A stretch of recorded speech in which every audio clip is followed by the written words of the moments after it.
click off to deselect all the shapes here. Let's go ahead and draw some lines pointing in towards the center here. Come back up here, click on the Insert tab. Let's click on the Shapes drop down and click on Arrow, select it, and then click and drag. Let's going out, and you can see, well, it's a very anorexic arrow and it's pointing out. If I want to point in, then I need to come up here, select the Formatting tab so I can get some format options. Let's go with the Shape Outline, go down to Arrows, and let's have that pointing inwards, but let's do this type of arrow right here, Style 6. Select it, click on Shape Outline again. Let's give it some weight so we can actually see it. Let's go to 6. That's pretty thick. In fact, let's change the color. Black. Ooh, that pops out. Black text 1. Select that. I also want another arrow just like this, so I can hold down the Control key and hit the letter D for duplicate, and it will actually create a duplicate of the format and also the size.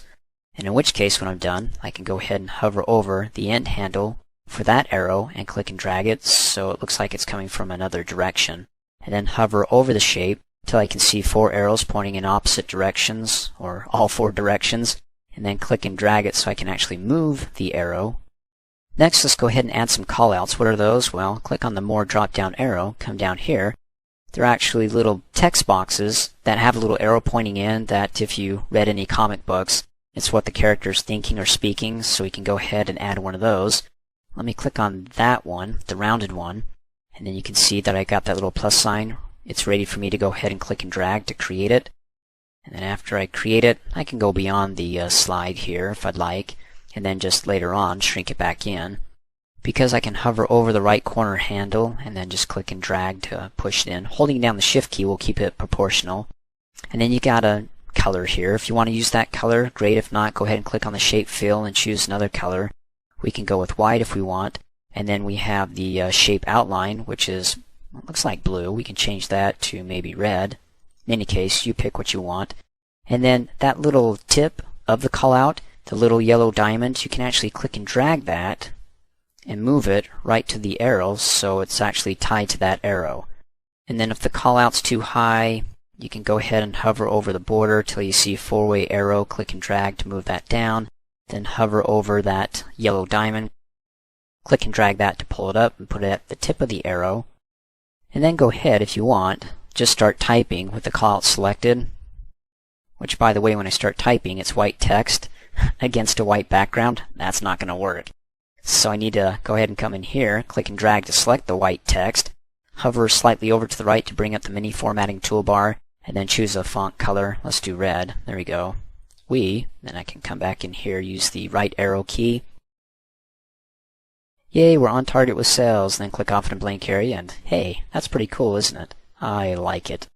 One last thing. When you create all these shapes, and you want to move the entire group here over to the left-hand side, well, the problem is that when you select one, you have to select all the others, because if I just click and drag that, it just moves that over. That doesn't work, right? Let me hit undo. So to select all of them, you can go ahead and, select one, hold down the Shift key, and Shift-click all the other shapes, okay? Be sure to include the arrows and the callout here. Then when I'm done, I can click and drag, and it will move all of them. But the problem I run into is that if I need to do this more than once, I don't like reselecting all the shapes again. What I can do is I can select them once, and then use the Group feature, which by the way is up here on the Format tab, to the Arrange Group. Click on Group, and say I want to group all the shapes together. When I do that, now it's all one shape. So, if I come up here and select the slide, hit the Enter key on the keyboard, remember, that will create a slide, but with the same layout as the slide that I had selected when I hit the Enter key. So I can come up here, and of course I can click and drag and move it around, but I can also right-click on it, cut it, go to Slide 2, right-click, and go ahead to paste it. And then of course if I want to make some changes to the shapes and rearrange them and stuff, probably the best thing to do would be to ungroup it, so go ahead and select it, and then right-click, there's the shortcut, go down to Group, and say you want to ungroup it. So now they're all back to their individual shapes, and you can click off in a blank area and select an individual shape to work on to move to format whatever you'd like to do.